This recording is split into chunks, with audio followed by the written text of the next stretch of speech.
आपण पाहत आहात यूट्यूब चॅनल MH48. हा चॅनल सबस्क्राईब करा आणि बेल आयकॉन दाबून नवीन व्हिडिओ मिळवा. नमस्कार मित्रांनो, आजचा आपला विषय आहे बेकाचा basic exchange and cooperation agreement, ज्याच्यावर काल भारत आणि अमेरिका यांच्यातल्या तिसऱ्या वार्षिक 2+2 म्हणजे संरक्षण मंत्री आणि परराष्ट्र मंत्री यांच्या संयुक्त बैठकीत स्वाक्षऱ्या करण्यात आल्या. खरं तर या विषयावर मी बोलणारच होतो, कारण काल संध्याकाळीच राष्ट्रीय पत्रकारिता कल्याण न्यासतर्फे आयोजित केलेल्या एका कार्यक्रमात मी डॉक्टर शैलेंद्र देवळणकर आणि डॉक्टर चैतन्य गिरी सहभागी झालो होतो आणि या विषयावरचे वेगवेगळे पैलू उलगडणारं जवळजवळ 1.25 तासाचं डिस्कशन झालं. त्याची लिंक मी या व्हिडिओच्या खाली शेअर करीनच.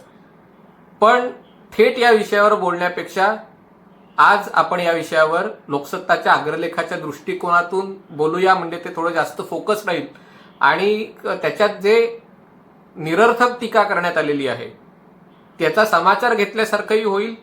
आजच्या लोकसत्तामध्ये धोरण दांभिकतेचा बेका असा अग्रलेख आलेला आहे. अर्थात आजकाल लोकसत्तेच्या अग्रलेखांची तशी दखल घ्यायची गरज उरलेली नाहीये, कारण आज लोकसत्ता स्वतः त्यांच्या वेबसाईटवर फ्रंटला अग्रलेखाच्या ऐवजी सामनातल्या बातम्या छापतो, कारण सामनातल्या बातम्या वाचून लोकसत्ताचे वाचक जास्त त्याच्यावर लाईक करतात, हिट करतात ते असेल. पण 3-4 दिवसापूर्वीच केंद्रीय मंत्री प्रकाश जावडेकर यांचा लोकसत्ता वाचतानाचा फोटो प्रसिद्ध झालेला आहे. लोकसत्ताचं ब्रँडिंग त्यांनी केलेलं आहे आणि त्यामुळे अनेकांचा असा समज असतो की त्यात जे आलेलं असतं ते एक मराठीतलं तरी गोल्ड स्टँडर्ड असतं, म्हणजे ते सत्य असतं. असं काही मानायची गरज नाही. ज्यांना या विषयाचा अभ्यास करायचा आहे त्यांच्यासाठी आज संपूर्ण जग खुलं आहे. तुमच्यासाठी New York Times, Washington Post, Breitbart, Fox News सगळं खुलं आहे आणि त्यामुळे अमुक एका वर्तमानपत्राच्या अग्रलेखात आलंय म्हणजे ते खरं असं मानायची गरज नाहीये. त्यामुळे त्यातले मुद्दे काही आहेत त्याच्यावर आपण फोकस सुरुवातीला ठेवणार आहोत, पण नंतर एकूणच आपण भारत अमेरिका यांच्यातील संबंध आणि एकूणच माईक पॉम्पिओच्या या दौऱ्यात नेमकं काय साध्य करण्याचा प्रयत्न करण्यात आलेला आहे त्याचा आढावा घेणार आहोत. लोकसत्ताच्या अग्रलेखात या कराराचं स्वागत करण्यात आलेलं आहे. त्याची व्यावहारिक उपयुक्तता असल्याबद्दल एक खातरजमा करण्यात आलेलं की हा काही नुसता धोरणात्मक करार नाहीये, याची प्रॅक्टिकल युटिलिटी आहे, याची उपयुक्तता आहे. पण हे कौतुक करून झाल्यानंतर मात्र ती गाडी आपल्या नेहमीच्या मार्गाने गेलेली आहे आणि कुठल्याही अग्रलेखात मग UPA विरुद्ध NDA, डॉक्टर मनमोहन सिंग, मग मोदींची काय चूक वगैरे अशा सगळ्या गोष्टी त्याच्यात आल्याच पाहिजेत. त्यात टीकेचे मुख्यतः 2-3 मुद्दे आहेत ज्याच्यावर स्पष्टीकरण देणं आवश्यक आहे. त्यातला एक मुद्दा हा आहे की डॉक्टर मनमोहन सिंग यांनी आखून दिलेल्या अमेरिका धार्जिण्या मार्गावरूनच नरेंद्र मोदी सरकारची वाटचाल सुरू आहे. मला याच्यात आक्षेप अशासाठी वाटतो की भारताचं परराष्ट्र धोरण हे त्याच्यात सातत्य आहे. सरकारं येतात, सरकारं जातात, पण हे धोरण आहे ते कोणा एका पंतप्रधानामुळे ते एका दिशेने कलत नाही. अर्थात भारताचं परराष्ट्र धोरण हे काही निष्पक्ष नव्हतं, ते काही अलिप्तही नव्हतं. 1962च्या युद्धानंतर ते चीन विरोधात अमेरिकेकडे कललं, इंदिरा गांधींच्या काळात ते सोव्हिएट रशियाकडे कललं आणि आता पुन्हा ते अमेरिकेकडे कललं असलं तरी ते अमेरिका धार्जिणं निश्चितच नाही. आणि ही जे बॅलन्सिंग करायची सुरुवात आहे ती डॉक्टर मनमोहन सिंगांनी नाही केली. त्याची खरी सुरुवात PV नरसिंहराव यांनी केली किंवा त्यांच्या आधीही VP सिंग सरकारच्या काळात किंवा राजीव गांधीच्या सरकारच्या काळात उत्तरार्धात ती थोडीशी सुरू झाली होती. पण त्याला भारत अमेरिका संबंधांचा जर पाया कोणी रचला असेल तर तो अटल बिहारी वाजपेयींच्या सरकारने रचला. अटल बिहारी सरकारच्या काळापासून अमेरिकेने भारताला गांभीर्याने घ्यायला सुरुवात केली. बिल क्लिंटन अध्यक्ष असताना पहिली 4 वर्ष भारतासाठी त्यांनी भारताचा विरोध केला होता. भारताने अण्वस्त्र चाचणी केली, त्याच्यानंतरही अमेरिकेने भारताविरुद्ध निर्बंध लादले होते. पण ज्या जबाबदार पद्धतीने भारताने अण्वस्त्र चाचणी केली, ज्या जबाबदारीने कारगिल युद्धात प्रत्यक्ष नियंत्रण रेषा न ओलांडता पाकिस्तानला धडा शिकवला आणि एकूणच त्यावेळेला भारताला लाभलेलं स्थैर्य, भारताचा वाढणारा GDP रेट या सगळ्यामुळे अमेरिकेच्या भारताबद्दल असलेल्या धोरणात बदल झाला आणि तो बदल व्हायला वाजपेयी सरकारमधले खास करून नुकतेच ज्यांचं निधन झालं ते जसवंत सिंग आणि ब्रजेश मिश्रा हे अधिक कारणीभूत होते. डॉक्टर मनमोहन सिंग व्यक्ती म्हणून किंवा विचारांनी त्यांचं अमेरिकेत त्यांनी अनेक वर्ष घालवली, अमेरिकेत त्यांना मान मिळाला, अमेरिकेत पंतप्रधान म्हणूनही त्यांच्याबद्दल एक आदर होता आणि त्यामुळे त्यांनी मॉन्टेक-सिंग अहलुवालिया वगैरे या सर्व लोकांनी वाजपेयी सरकारची भूमिका कायम ठेवली. अमेरिकेशी अणु करार करण्यासाठी डॉक्टर मनमोहन सिंग यांनी आपलं सरकार देखील पणाला लावलं, याच्यात वाद नाहीये. पण त्याला जसा डाव्यांनी विरोध केला तसाच काँग्रेसमधल्या डाव्यांनीही विरोध केला, कारण काँग्रेस पक्षातही छुप्या कम्युनिस्ट पक्षात विचारांचे अनेक लोक आहेत. त्याच्यामध्ये मणिशंकर अय्यर आहेत, त्याच्यामध्ये के नटवरसिंग आहेत आणि अमेरिका धार्जिणं धोरण मनमोहन सिंगांचं असेल. याचं कारण म्हणजे त्यावेळेला डॉक्टर मनमोहन सिंग यांच्या कार्यकाळात अमेरिकेच्या कदाचित प्रयत्नातून देशाचे परराष्ट्र मंत्री आणि ऑइल अँड गॅस मिनिस्टर, तेल आणि नैसर्गिक वायू मंत्री असलेले मणिशंकर अय्यर आणि परराष्ट्र मंत्री असलेले नटवरसिंग यांना राजीनामा द्यावा लागला होता. नटवरसिंग यांचं नाव तर व्होल्कर घोटाळ्यात, म्हणजे इराकला आपण धान्य पुरवत होतो आणि त्याच्या बदल्यात इराककडून तेल घेत होतो, या घोटाळ्यात नटवरसिंग यांचं नाव आलं. जर नटवरसिंग या घोटाळ्यात सहभागी असते तर ते इंदिरा गांधींच्या परोक्ष असणं शक्य नव्हतं. त्यामुळे जर नटवरसिंग भ्रष्ट असतील तर तो आरोप थेट इंदिरा गांधी सरकारपर्यंत जातो. पण केवळ या घोटाळ्यात नाव आलं म्हणून मनमोहन सिंग यांनी नटवरसिंग यांना राजीनामा द्यायला लावला आणि या दोघा मंत्र्यांना हटवल्यानंतरच भारत अमेरिका अणु करार पुढे गेला. त्यानंतर वेगवेगळ्या लोकांनी सरकारकडे माहितीच्या अधिकाराखाली विचारलं की बाबा नटवरसिंगना ज्या रिपोर्टच्या आधारे तुम्ही हटवलंय त्या रिपोर्टची कॉपी आहे का, तो आम्हाला वाचायला मिळेल का. प्रकरण न्यायालयातही गेलं आणि तिथे देखील मनमोहन सिंग सरकारने हा रिपोर्ट प्रसिद्ध होऊन दिला नाही. याच्यातनंच स्पष्ट होतं की कुठेतरी भारताच्या राष्ट्रीय हिताशी तडजोड करून अमेरिकेच्या सोबत जायचा निर्णय मनमोहन सिंग सरकारने घेतला होता. पण हे वादातीत आहे की त्यांच्या प्रयत्नांमुळे भारत अमेरिका अणु करार, ज्याची सुरुवात वाजपेयी सरकारच्या काळात झाली होती, तो बऱ्यापैकी पूर्णत्वाला आला. त्याच्यासाठी सरकारचं डावाला त्यांनी पणाला लावलं होतं आणि तिथे पुन्हा एक कॅश फॉर वोट प्रकरण झालं होतं आणि तिथे संसद सदस्यांचा घोडेबाजार झाला होता. आणि या सगळ्याचा दुजोरा विकिलीक्स मधनं आला की अमेरिकन राजनैतिक अधिकाऱ्याला काँग्रेसच्या नेत्यांनी आपल्याच देशाचे संसद सदस्य खरेदी विक्री करायला तयार ठेवलेली कॅश दाखवली होती आणि या पैशाने आम्ही खासदारांची खरेदी विक्री करणं. म्हणजे त्यामुळे त्यांना जेव्हा तुम्ही अमेरिका धार्जिणं धोरण म्हणता तेव्हा त्याच्या मागे काही स्पेसिफिक कारणं असतात. नरेंद्र मोदी सरकारच्या काळात भारताचं अमेरिकेशी असलेलं संबंध, अमेरिकेकडे असलेला कल वाढत असला तरी अमेरिका धार्जिणं धोरण हे निश्चितच नाहीये. डॉक्टर मनमोहन सिंग सरकारच्या काळात अणु करार करण्यासाठी आपण इराण सोबत असलेली गॅस पाईपलाईनची डील असेल, चहाबार बंदर आणि पुढचा झारंज दिलाराम रस्त्याला जोडणारा रेल्वे मार्ग बांधायचा जो जायदानपर्यंतचा जो प्रोजेक्ट असेल तो सगळा आपण गुंडाळून ठेवला, त्याच्यावर काम झालं नाही. नरेंद्र मोदी सरकारच्या काळात डोनाल्ड ट्रम्प अध्यक्ष झाले, त्यांनी इराण विरुद्ध कंबरतोड निर्बंध लावले, पण तरी देखील भारताने आमच्यासाठी जसे अमेरिकेसोबतचे संबंध चांगले आहेत हे स्पष्ट केलं, तसंच इराण सोबतही आम्हाला चहाबार बंदर प्रकल्प आणि हा आमच्या हिताचा आहे म्हणून या प्रकल्पाला अमेरिकेच्या निर्बंधातनं बाजूला काढलं. चहाबंदर प्रकल्प बंदर ऍक्टिव्हेट करण्यात आलं, तिथे बोटी जायला लागल्या आणि त्याच्यामुळे त्याला अमेरिका धार्जिणं धोरण असं म्हणता येणार नाही. हा पहिला मुद्दा आहे. दुसरा मुद्दा लोकसत्ताने म्हटलेला आहे की ट्रम्प हरले तर पुढच्या आठवड्यात पॉम्पेओ मंत्री देखील नसतील, पण भारताने चीन विरुद्धी संघर्षात आपले पारडे जड होत आहे हे दाखवायला त्यांना बोलवलं. म्हणजे तसं म्हटलं तर माईक पॉम्पिओ जर समजा या सगळ्या सर्वेक्षणाचा जर आपण विचार केला तर असं दिसतंय की जो बायडन निवडणुकांमध्ये विजयी होतील, अर्थात यालाही 100% दुजोरा देता येणार नाही, कारण 2016 साली असेच सगळे विश्लेषक तोंडावर पडले होते आणि आज ही चुरस आहे अध्यक्षपदाची ती अधिक तीव्र झालेली आहे. असं म्हणतात की पेनिसिल्व्हेनिया हे जे राज्य जो जिंकेल तो अमेरिकेचा अध्यक्ष होईल, एवढी काटेकी टक्कर आता तयार झाल्याचं काही विश्लेषकांचं मत आहे. पण तरी त्यांचा कौल जो बायडन यांना आहे.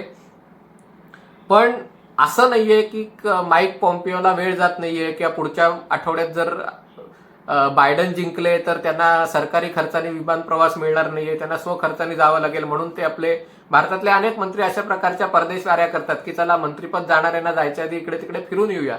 तशाचा हा प्रकार नाहीये. गेले काही महिने सातत्याने माईक पॉम्पिओ हे अमेरिकेच्या परराष्ट्र धोरणाचे शिल्पकार आहेत. हे लिहून घ्या. जरी डोनाल्ड ट्रम्प निवडणुकांमध्ये हरले तरी 2024च्या निवडणुकांमध्ये माईक पॉम्पिओ हे अध्यक्षपदाच्या शर्यतीत असतील. माईक पॉम्पिओ आणि निकी हेली हे दोघं जे आहेत, निकी हेली त्यातल्या भारतीय वंशाचे आहेत, ते डार्क हॉर्स समजले जात आहेत पुढच्या अध्यक्षपदाचे उमेदवार होण्यासाठी आणि कदाचित अध्यक्षही होतील. माईक पॉम्पिओ CIAचे प्रमुख होते, त्यांचा या भागातला प्रचंड अभ्यास आहे. डोनाल्ड ट्रम्प अध्यक्ष म्हणून ताकदवान असले तरी ते व्यवस्थेच्या बाहेरचे आहेत. माईक पॉम्पिओची संपूर्ण हयात व्यवस्थेसोबत काम करण्यात गेलेली आहे आणि त्याच्यामुळे धोरण कार्यान्वित करण्याचा जो अनुभव आहे तो माईक पॉम्पिओकडे आहे. माईक पॉम्पिओ जसे आत्ता भारतात आले, या भारताच्या दौऱ्यात ते मालदीव्सलाही गेले, ते श्रीलंकेलाही गेले, ते इंडोनेशियालाही जाणार आहेत. याच्या आधी महिनाभर आधी जेमतेम ते जपान आणि कोरियाला गेले होते. त्याच्या आधी ते इस्रायल, UAE, सौदीला गेले होते, ते सुदानला गेले होते. माईक पॉम्पिओ पायाला भिंगरी लावल्यासारखे फिरतायत आणि जे धोरण डोनाल्ड ट्रम्प यांनी आकारास आणलं ते कार्यान्वित करण्याचं काम माईक पॉम्पिओ करत आहेत. दुसरी गोष्ट, भारत अमेरिका 2+2 बैठक गेली 3 वर्ष होत आहे. गेल्या वर्षी ती डिसेंबरमध्ये झाली. पहिली बैठक आहे ती सप्टेंबरमध्ये झाली आणि त्यामुळे सप्टेंबरची बैठक ऑक्टोबरमध्ये झाली. तर असं काही मानायचं कारण नाही की चला वेळ जात नाहीये म्हणून भारतात जाऊन या आणि भारतालाही काहीतरी चीन विरुद्ध आपल्याला दाखवून द्यायचंय की आमची बाजू वरचढ आहे, अमेरिका आमच्या बाजूनी आहे म्हणून आपण पॉम्पिओला बोलवलं. असं अजिबात नाहीये. हे धादांत खोटं आणि दिशाभूल करणारं आहे.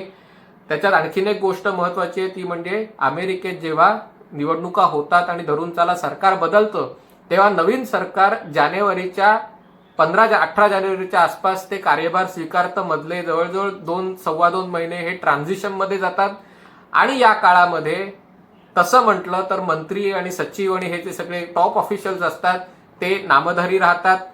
4000 अधिकारी जाऊन नवीन अधिकारी येतात आणि त्यांच्यापैकी अनेक अधिकाऱ्यांना सिनेटचं अप्रुव्हल लागतं आणि त्याच्यामुळे माईक पॉम्पिओ यांनी ज्या वाटाघाटी केलेल्या आहेत त्याच्यावर करारात रूपांतर करण्यासाठी माईक पॉम्पिओ निवडणुकीच्या आधी आले.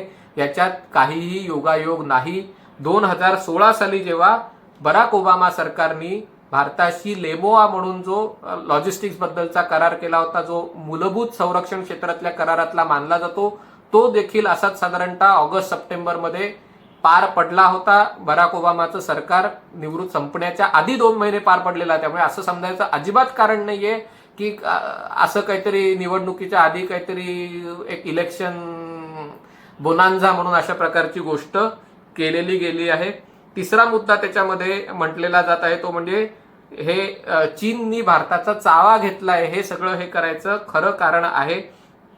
तर याच्यातही म्हणजे ते बेका करण्यामागे खरं कारण आहे. कारण त्याच्या लोकसत्तेच्या अग्रलेखात म्हटलं की या करारावर 6 वर्ष वाटाघाटी सुरू होते आणि मग तो आत्ताच करावा कारण चीनच्या विरुद्ध आपल्याला गरज आहे. इथे एक गोष्ट लक्षात घेतली पाहिजे. भारताच्या परराष्ट्र धोरणाचं एक महत्वाचं प्रिन्सिपल आहे स्ट्रॅटेजिक ऑटोनॉमी. स्ट्रॅटेजिक ऑटोनॉमी म्हणजे आपण कुठल्याही देशाचे मांडलिक असल्याचं आपण दाखवू देत नाहीत, मांडलिक होत नाहीत, पण मांडलिक असल्याचं चित्र देखील आपण उभं करत नाही. आणि अर्थात हे धोरण यशस्वी आहे का अयशस्वी आहे याच्यावर आता परराष्ट्र मंत्रालयात विचार होऊ लागलेला आहे. एस जयशंकर यांचं पुस्तक जर आपण वाचलं असेल नवीन प्रसिद्ध झालेलं, त्याच्यातही त्यांनी म्हटलं की अनेकदा त्यांना स्वतःला लक्षात आलं की अख्खी हयात परराष्ट्र मंत्रालयात घालवल्यावर परराष्ट्र मंत्रालयात अधिकारी म्हणून काम करत असताना ज्या गोष्टी आपल्याला खऱ्या वाटत होत्या, ज्या गोष्टींवर आपला विश्वास होता, राजीनामा दिल्यावर आणि एक त्रयस्थ म्हणून परराष्ट्र धोरणाकडे बघितल्यावर त्या गोष्टी खोट्या, त्या तितक्याशा खऱ्या नाहीत असं जाणवायला लागलं आणि त्यामुळे अशा प्रकारचा कोर्स करेक्शन प्रत्येक वेळेला होतो.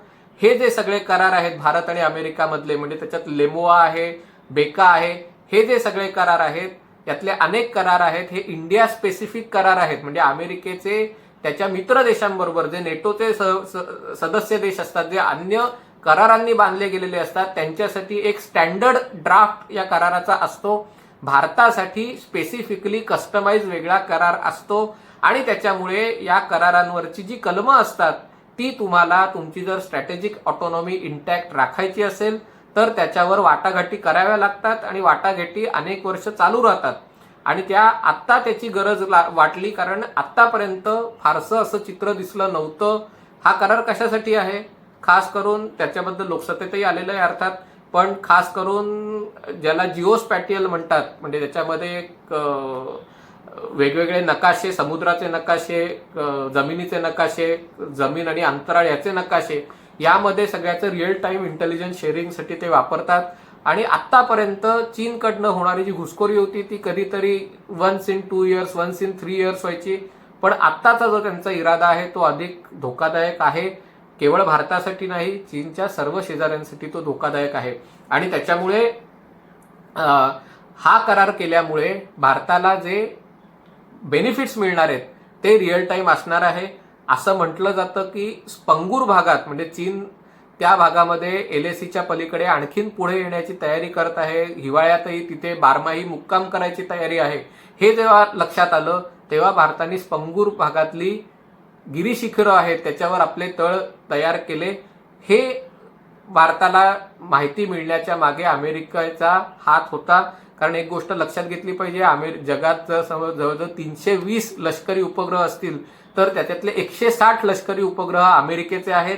भारताकडे आणि जेमतेम 15-20 लष्करी उपग्रह, त्याच्याहून कमी असतील माझ्या मते, पण अमेरिकेकडे 160 लष्करी उपग्रह आहेत.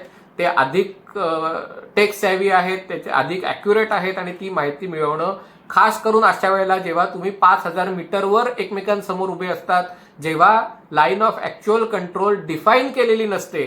आणि मग पुन्हा तो पाकिस्तानचा मुद्दा आहे की त्याच्यामध्ये जर मिसाईलनी ॲक्युरेटली तुम्हाला दहशतवाद्यांच्या तळावर हल्ला करायचा असेल तर अशा प्रकारची टेक्नॉलॉजी लागते. भारताने जे स्पाइस बॉम्ब, इस्रायली बॉम्ब वापरले होते बालाकोटच्या याला, त्यालाही अशा प्रकारचे गायडेड बॉम्ब्स होते की ते जाऊन नेमक्या त्या जागी हल्ला करतात. तर त्यामुळे या कराराचं महत्त्व होतं. पण बेका करार हा 58 देशांबरोबर अमेरिकेने केलेला आहे. त्यातले बरेचसे देश हे अमेरिकेचे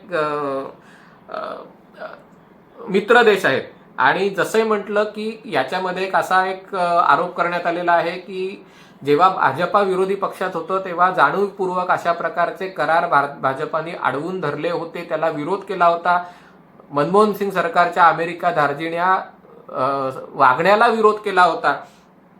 तर त्याबाबत हे स्पष्ट करायला पाहिजे की हा जो विरोध होता तो भाजपाने केला नव्हता. तो विरोध मुख्यतः मनमोहन सिंग सरकारमधल्या डाव्या घटकांनी केला होता. सुरुवातीला तो कम्युनिस्ट पक्षाने केला होता आणि कम्युनिस्ट पक्षाच्या विरोधात जाऊन जेव्हा काँग्रेसने विश्वासदर्शक ठराव जिंकला आणि डॉक्टर मनमोहन सिंग 2009 साली निवडून आले, तेव्हा हा विरोध काँग्रेसमधल्या डाव्या गटांनी केला होता. कारण तेव्हापासून राहुल गांधी यांना पंतप्रधान करायची जय्यत तयारी सुरू झाली होती. आणि मनमोहन सिंग काय, आता त्यांनी फक्त छोट्या साहेबांना, राहुल गांधी साहेबांना हँडओव्हर करायचा अशी प्रकारची ती तयारी होती. त्याच्यानंतर एकाहून एक भ्रष्टाचाराची प्रकरणं बाहेर यायला लागली.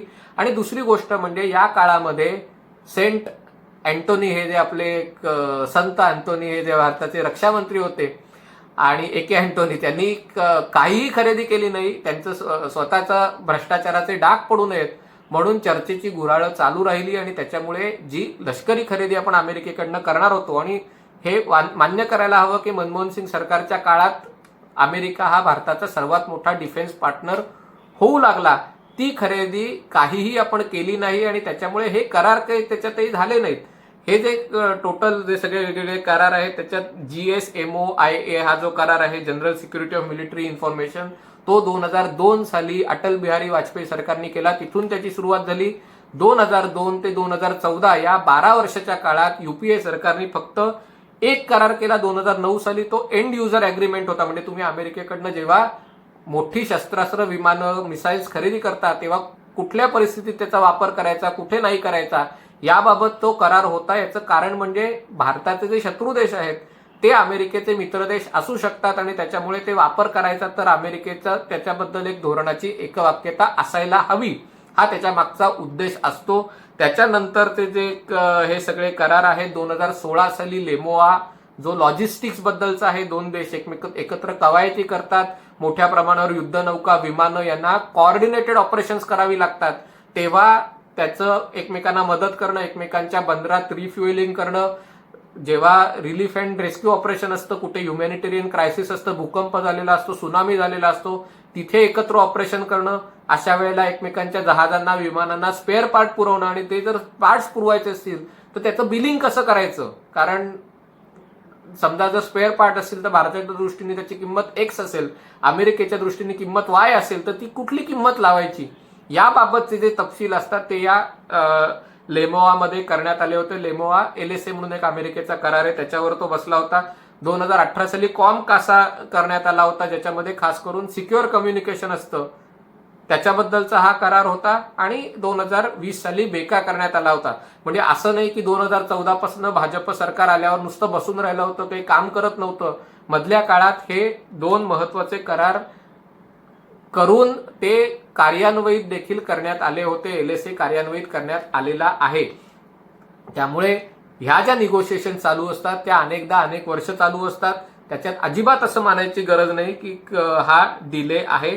आताचा मुद्दा येतो, कारण या अग्रलेखात नंतर पुन्हा या सगळ्या गोष्टींचा संबंध आधार कार्ड आणि जीएसटीशी लावण्यात आलेला आहे. आता जीएसटीला का सगळ्यांचं 38,000 कोटी 28,000 कोटी आमचे पैसे हे सगळं चालू असतं, पण त्या जीएसटी बद्दल अशी तक्रार केली आहे की जीएसटी खरा UPA सरकारमध्येच झाला असता, काँग्रेसनीच तो आणला असता, पण तेव्हा भाजपाने आणि तेव्हा नरेंद्र मोदींनी त्याला विरोध केला आणि आता मात्र पंतप्रधान झाल्यावर त्यांनी तो करार प्रत्यक्षात आणला आणि तेव्हा काँग्रेसनी पाठिंबा दिला म्हणून. तर यामागे असं मानायचं कारण नाही. याचं कारण मी सांगतो की तेव्हा भाजपाने, आता मी फक्त अमेरिकेपुरता बोलणार आहे त्यामुळे जीएसटी आणि याच्यामध्ये मी शिरत नाही, पण हा जो मुद्दा धरला जातो की भाजपा मनमोहन सिंगच्या विरोधात का होता अमेरिकेत अर्जिना धोरणाच्या वेळेला, याचं कारण म्हणजे मोदी सरकारने अमेरिकेसोबत जाताना भारताच्या रशियासोबत असलेल्या संबंधांशी, इराणसोबत असलेल्या संबंधांशी कॉम्प्रोमाइज केला नाही. सबका साथ सबका विकास हे धोरण परराष्ट्र संबंधातही चालू ठेवलं. मनमोहन सिंग सरकारने बरीच वर्ष त्यांच्याकडे परराष्ट्र व्यवहार मंत्री नव्हते. एक जे मंत्री होते SM कृष्णा, जे आता भाजपात आहेत, त्यांनी भाषण करताना पोर्तुगालचं भाषण वाचून दाखवलेलं, अशी परिस्थिती होती. दुसरी गोष्ट म्हणजे जसंही म्हटलं की अणु करार करण्यासाठी अमेरिकेच्या सांगण्यावरनं आपल्या सरकारमधले दोन महत्वाचे मंत्री त्यांना राजीनामा द्यायला लावला. त्याच्यानंतर जेव्हा तेलाचे भाव वाढले तेव्हा इराण सोबत गेले, नंतर सौदी अरेबियासोबत गेले आणि त्याच्यामुळे एकही त्याच्यामध्ये धोरणात जरी बदल झाला नसला, धोरण आणि एक्झिक्युशन याच्यात फरक कसा असतो, म्हणजे धोरण ठरवलं की रोज सकाळी 10 किलोमीटर, रोज सकाळी 2 तास व्यायाम करायचा, पण जर मी सकाळी 10 वाजता उठणार असेल तर मी सकाळी व्यायाम केव्हा करणार 2 तास, कारण मी व्यायाम करेपर्यंत दुपार होऊन जाईल. त्यामुळे धोरण ठरवणं आणि धोरण अंमलात आणणं, कृतीत आणणं या दोन वेगळ्या गोष्टी असतात. आणि त्या बाबतीत UPA सरकारचा परफॉर्मन्स, म्हणजे धोरणाच्या बाबतीत फरक नाही, कारण धोरण ठरवायला तुम्हाला बुद्धिजीवी लागतात, पण ते अंमलात आणायचं तर तुम्हाला हे सगळे आंतरविरोध असतात, ते मोडून वेगवेगळ्या देशांशी असलेले संबंध त्याच्यातला समतोल राखून ते अस्तित्वात आणायचे असतात. इथे आता एक गोष्ट लक्षात घेतली पाहिजे, कारण ऑलरेडी 23 मिनिटं झालेत, त्यामुळे अगदी थोडक्यात संपवतो. पण भारत आणि अमेरिका यांच्यातले संबंध हे Narendra Modi, Donald Trump, Mike Pompeo यांच्यापुरते मर्यादित नाहीत.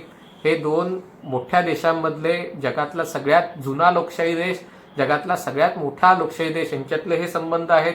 40 लाख भारतीय अमेरिकेत काम करत आहेत, त्यातले 10 लाख मतदार आहेत. त्याच्यामध्ये कमला हॅरिस आता डेमोक्रॅटिक पक्षाच्या उमेदवार आहेत, निकी हेली कदाचित ज्या पुन्हा भारतीय रिपब्लिकन पक्षाच्या उमेदवार असतील. त्यामुळे मोठ्या संख्येने भारतीय लोक अमेरिकेच्या राजकारणात मोठ्या पदांवर येत आहेत. मोठ्या टेक्नॉलॉजी कंपन्यांचं नेतृत्व आज भारतीय वंशाचे लोक करत आहेत. मोठ्या संख्येने भारतीय अमेरिकेत जात आहेत, शिक्षणासाठी जात आहेत, रोजगारासाठी जात आहेत. त्यामुळे हे जे संबंध आहेत ते दोन मोठ्या देशांतले संबंध आहेत. आणि हे जे 2+2 मेकॅनिझम आहे हे काही कोणाचा वेळ घालवायला हे केलेलं नाहीये. जे संबंध पंतप्रधान आणि राष्ट्रपतींमध्ये असतात ते संबंध अधिक व्यापक व्हावेत, अधिक ब्रॉड बेस्ड व्हावेत, याच्यासाठी ते इन्स्टिट्यूशनल करण्याचे हे प्रयत्न आहेत. जेव्हा तुम्ही परराष्ट्र संबंध कडे बघता आणि भारत आणि अमेरिकेच्या संबंधांमध्ये मुख्यतः पश्चिम आशिया आणि आसियान हे दोन देश घटक येतात, चीन हा मोठा फॅक्टर आहे, तेव्हा केवळ धोरणात्मक विचार करून चालत नाही. या क्षेत्रामध्ये भारत संरक्षण क्षेत्रात काय करू शकतो, व्यापारी क्षेत्रात काय करू शकतो, गुंतवणूक क्षेत्रात काय करू शकतो, टेक्नॉलॉजी क्षेत्रात काय करू शकतो, या सगळ्याचा प्रभाव होतो. पण या सगळ्यामध्ये मुख्यतः परराष्ट्र संबंध आणि संरक्षण संबंध हे जास्त महत्वाचे असतात. जसे म्हटलं, भारत अमेरिकेचा सगळ्यात मोठा डिफेन्स पार्टनर आहे. सर्वाधिक आयात भारत ज्या देशातनं करतो डिफेन्स हार्डवेअरची, तो आता रशिया नाहीये, तो अमेरिका आहे. आणि त्यामुळे परराष्ट्र मंत्रालय आणि रक्षा मंत्रालय हे दोघं एका पेजवर असणं, एका समान पातळीवर असणं हे महत्वाचं आहे. त्याच्यासाठी ही रचना केली गेली. अशी रचना आपण जपान आणि ऑस्ट्रेलिया सोबतही केलेली आहे. क्वाड आता आपण अधिक ऍक्टिव्हेट करत आहोत. आणि जरी धरून चला डोनाल्ड ट्रम्प हारले आणि जो बायडन झाले, तरी यामध्ये मोठा फरक पडणार नाही, कारण ही चीनला घेरायची जी रणनीती आहे ती डेमोक्रॅटिक पक्षाच्या कार्यकालात हिलरी क्लिंटन परराष्ट्र सचिव असताना सुरू केलेली आहे. त्यात फरक पडेल, कारण नवीन सरकार आल्यावर त्याला स्थिरस्थावर व्हायला, डोनाल्ड ट्रम्प सरकारने घेतलेले निर्णय उलथवून टाकायला त्यांना वेळ लागेल. पण ही जी दिशा आहे ती दिशा बदलणार नाही. आणि त्याच्यामुळे उगाच आपल्या मनातले कुचके नाचके विचार जे असतात, मोदी विरोध असतो आणि त्याच्यातनं मग कुठल्याही गोष्टीचा जीएसटीशी आणि याच्याशी संबंध लावायचा त्याच्यात. आणि मला हसायला आलं की लोकसत्तांनी आज सामनाची भाषा वापरली की आधीच्या सरकारने अमेरिकेबरोबर दोस्ताना अधिक सशक्त करण्याचा प्रयत्न केला असता तत्कालीन विरोधी पक्षीयांनी त्या विरोधात मोठी किंकाळी फोडली. किंकाळी फोडली ही अशी भाषा लोकसत्ता केव्हापासून वापरायला लागला? ही सामनाची भाषा आहे. पण असो, म्हणजे त्यामुळे जाणत्या जणांसाठी जे लिहिलेलं आहे त्याच्यामुळे भ्रमित होऊ नका. तुम्हाला जर जाणतं जन बनायचं असेल तर मराठी वाचायच्या ऐवजी स्वतः न्यूयॉर्क टाइम्स वाचा, वॉशिंग्टन पोस्ट वाचा, ब्रेटबार्ट वाचा, गार्डियन वाचा, सगळं वाचा. तुम्हाला हे सगळ्या गोष्टीचं मूळ कुठून आहे ते समजेल. तुर्तास इथेच थांबतो. पाहत रहा MH48.